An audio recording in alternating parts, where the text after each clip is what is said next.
Sekarang apa yang perlu kita perhatikan ketika ingin membatasi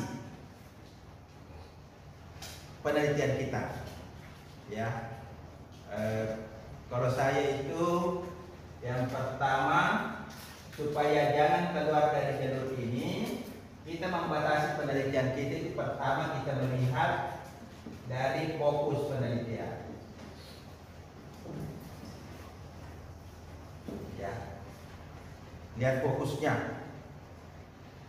Saya melihat ke sini, mungkin saja fokus saya itu pada seseorang. Ya, fokus. Saya lihat semua, tapi ada yang saya fokuskan. Jadi kita lihat semua, tapi ada yang kita fokuskan. Sama kalau kita bawa kendaraan. Kalau kita bawa kendaraan, bawa mobil, pikiran kita fokus tapi juga terpencar. Begitu caranya kita bawa mobil. Karena kalau kita terlalu fokus, kita nabrak di samping. Bukan kita tabrak, menabrak, kita ditabrak. Karena itu kita melihat fokus, tapi pikiran kita juga menyebar ke depan, samping kiri kanan dan belakang.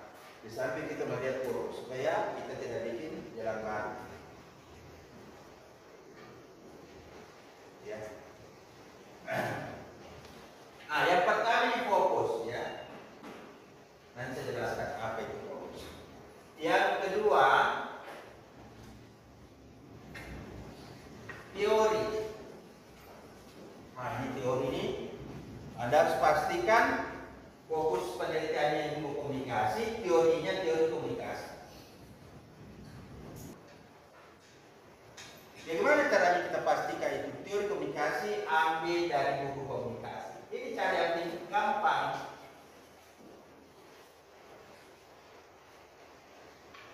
Jadi kalau mau cari teori komunikasi, cari di buku-buku teori komunikasi. Gampangnya begitu.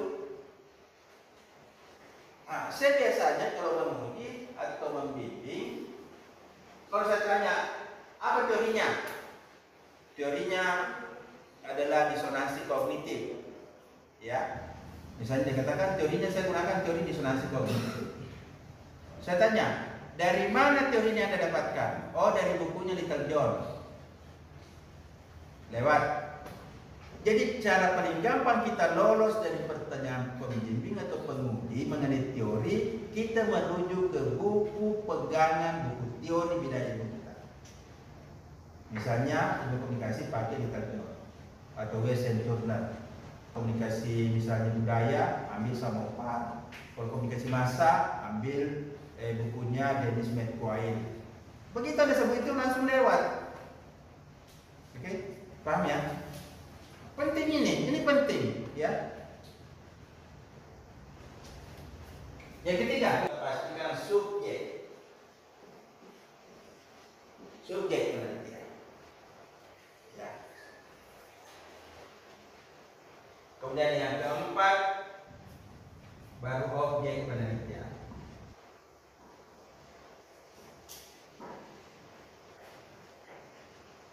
Insya Allah, di sini ada dulu di atas. Insya Allah kalau ini empat ini sudah Anda pastikan berada dalam kotak ini, maka saya pastikan penelitian Anda pasti penelitian komunikasi dan bisa Anda lakukan. Dan tidak perlu ganti fokus, ganti judul, ganti apa. Paling ubah-ubah sedikit. Nah, coba kita bahas fokus penelitian. Fokus penelitian itu adalah masalah utama yang kita mau teliti. Masalah pokok.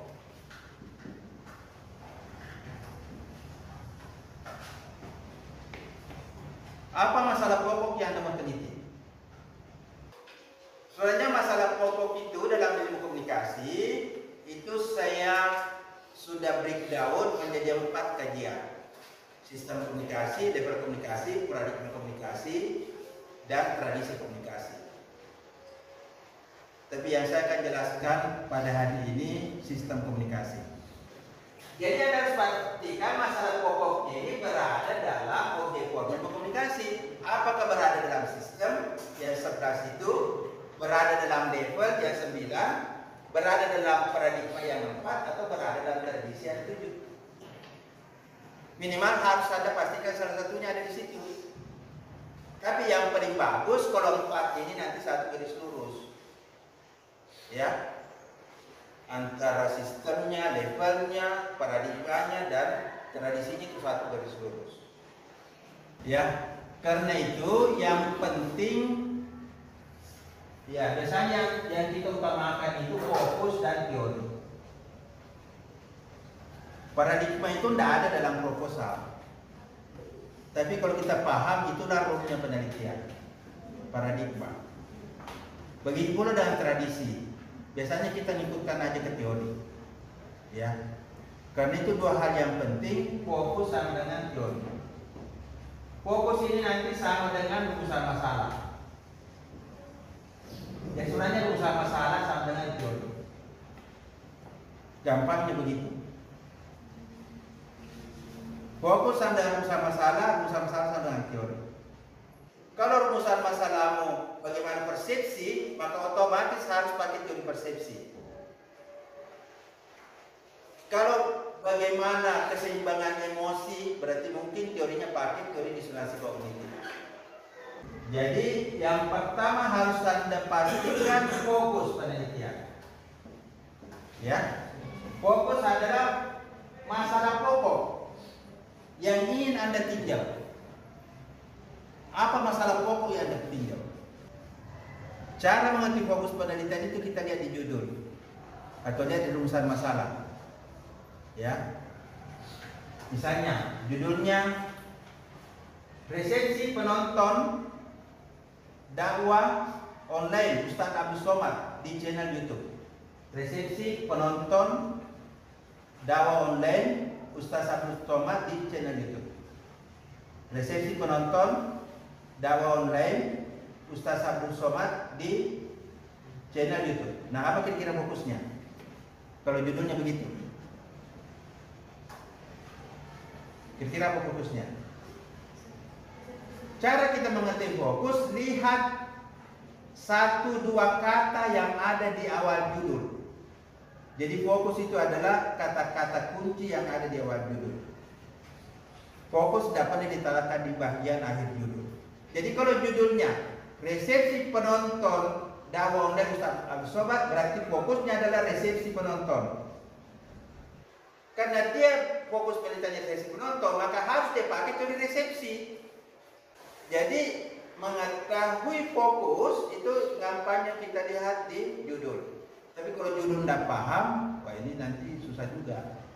Karena judul itu isinya ada fokus, lokus, ada bidang.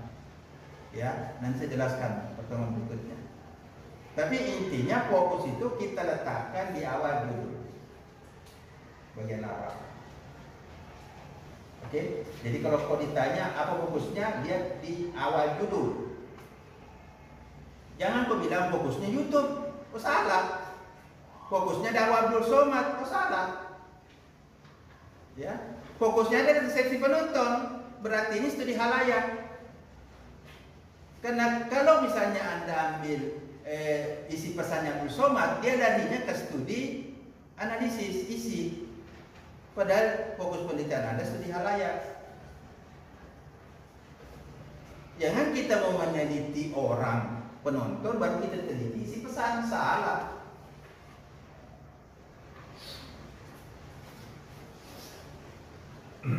Yang kedua, teori.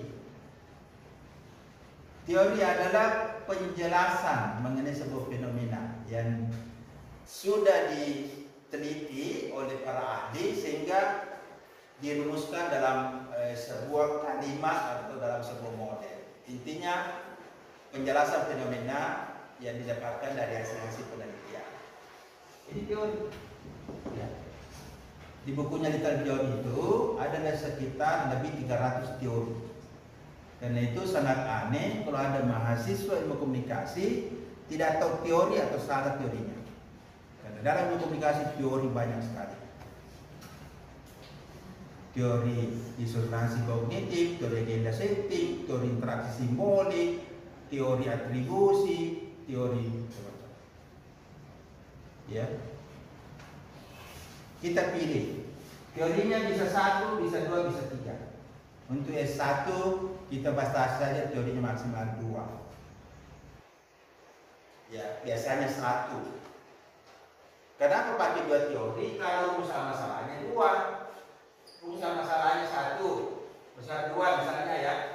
Kalau rumus masalah 2, yang pertama bagaimana strategi dakwah atau strategi komunikasi. Yang kedua isi pesan. Maka otomatis ini kita pakai 2 teori. Yang pertama dipakai teori strategi komunikasi, yang kedua dipakai teori analisis isi. Karena itu kalau bikin rumus masalah, usahakan jangan membuat rumusan masalah yang terlalu jauh, yang berbeda jauh. Karena otomatis teori itu nanti akan membengkak dari satu teori menjadi 2 teori. Tapi kalau misalnya begini, bagaimana strategi komunikasi? Kemudian yang kedua, apa hambatan strategi komunikasi? Ini tidak perlu 2 teori, 1 aja. Ya, tambah lagi di sini, bagaimana tanggapan penonton? Ya jadi 3 teori. Teori pertamanya strategi komunikasi, teori kedua analisis sisi, teori ketiga teori halayak.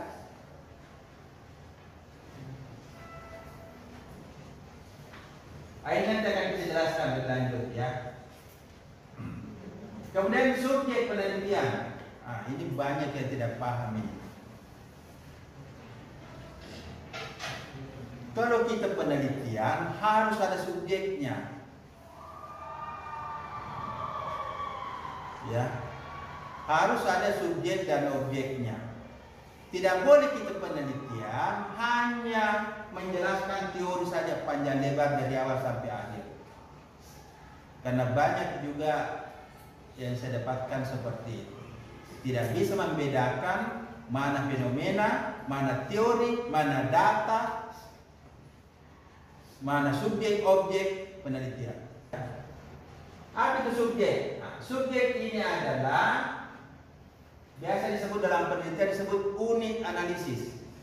Bisa berupa orang, bisa berupa lembaga, bisa berupa benda. Itu subjek. Misalnya dai. Ini subjek. Orang. Dai-nya siapa? Abdul Somad. Subjek dalam bentuk lembaga. Misalnya Anda meneliti di kantor camat, Anda meneliti di kantor gubernur, Anda meneliti di kantor Diskominfo, berarti dia lembaga. Misalnya strategi Dinas Komunikasi dan Informasi Kabupaten Goa dalam mensosialisasikan informasi pembangunan di Kabupaten Goa. Berarti itu unit analisisnya lembaga. Ya. Oke, paham sini? Benda, benda, saya juga benda. Misalnya studi media. Ya, saya meneliti mungkin perangkat menggunakan aplikasi. Saya meneliti aplikasi, saya meneliti jaringan, saya meneliti hardware, software, bisa. Oke? Jadi Anda bisa memilih, Anda mau meneliti orang, Anda mau meneliti lembaga, atau meneliti benda. Oke? Gampang ya? Insya Allah. Anda harus bisa bedakan. Jadi nanti kalau ditanya, siapa atau apa subjek penelitiannya? Subjek penelitian saya adalah orang atau dai, individu. Tentu ditanya, siapa dai-nya? Subjek penelitian saya adalah organisasi. Siapa itu? Diskominfo. Ya. Atau berkaitan dengan perangkat, benda, aplikasi, jaringan. Ya. Bisa juga di sini orang artinya bukan cuma sumber saja, bisa juga halayak. Misalnya penonton. Penonton itu berarti dia halayak. Sama-sama orang, tapi statusnya beda. Ini studi ini studi sumber, ini studi halayak. Oke?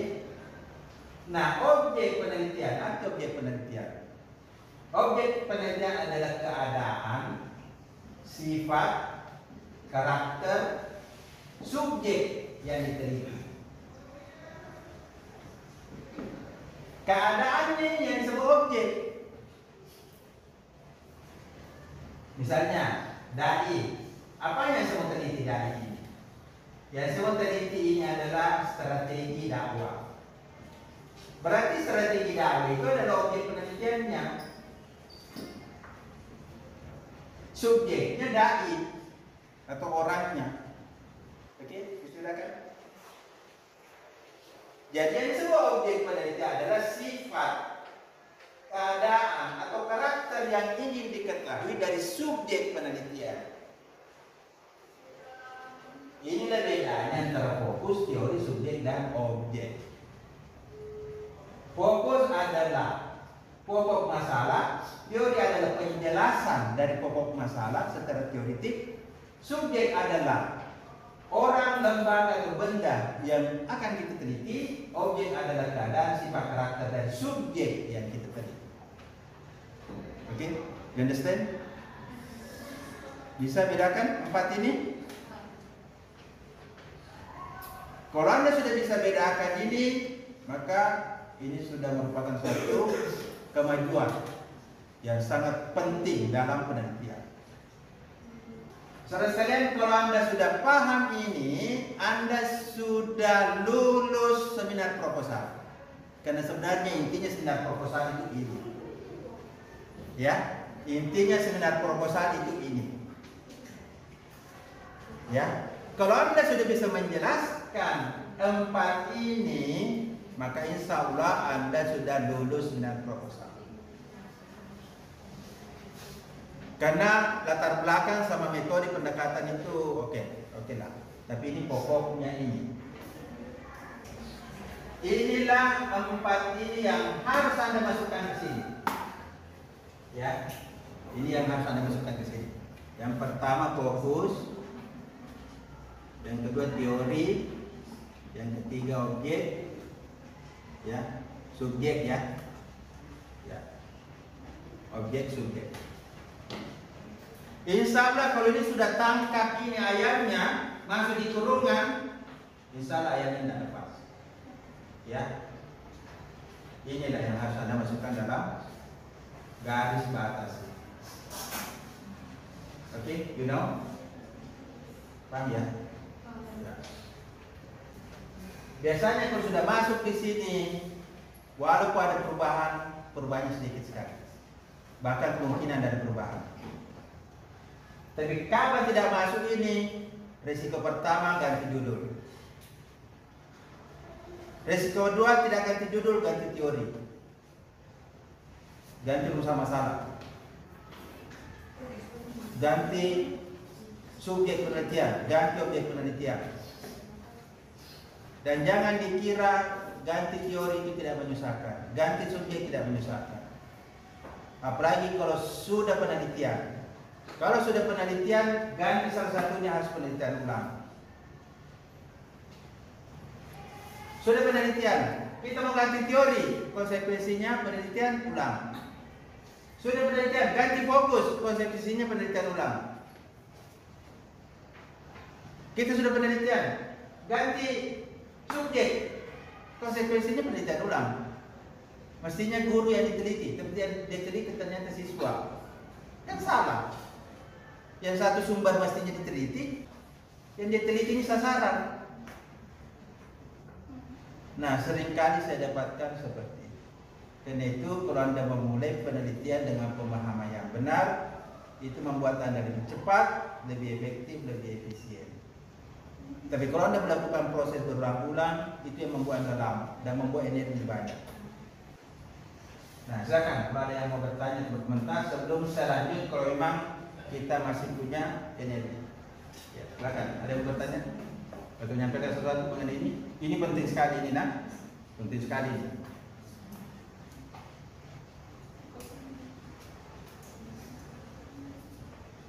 Ayo, ya, silakan. Di dalam proposal itu teorinya dituliskan atau tidak? Di bab 2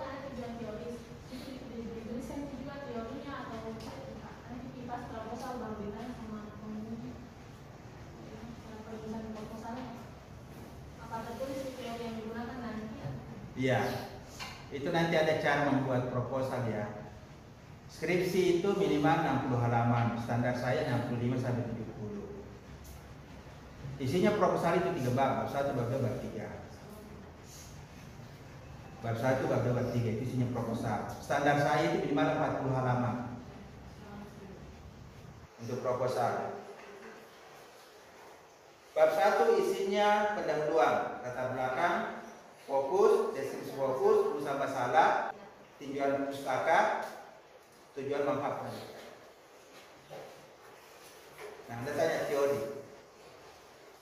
Teori ini kalau proposal standar saya itu minimal 20 sampai 30 halaman. Kajian teorinya otomatis ditulis. Masa bikin proposal tidak ada teorinya? Otomatis teorinya ditulis, pendahuluannya ditulis sekitar 10 halaman. Ini sekitar 30 halaman. Bab 3-nya sekitar 10 halaman, berarti 40 halaman. Pasti dong ditulis. Cuma strukturnya nanti akan saya jelaskan. Ada teori umum, ada teori personal, ada objek-objek atau bidangnya dan integrasi keilmuan. Jadi ditulis.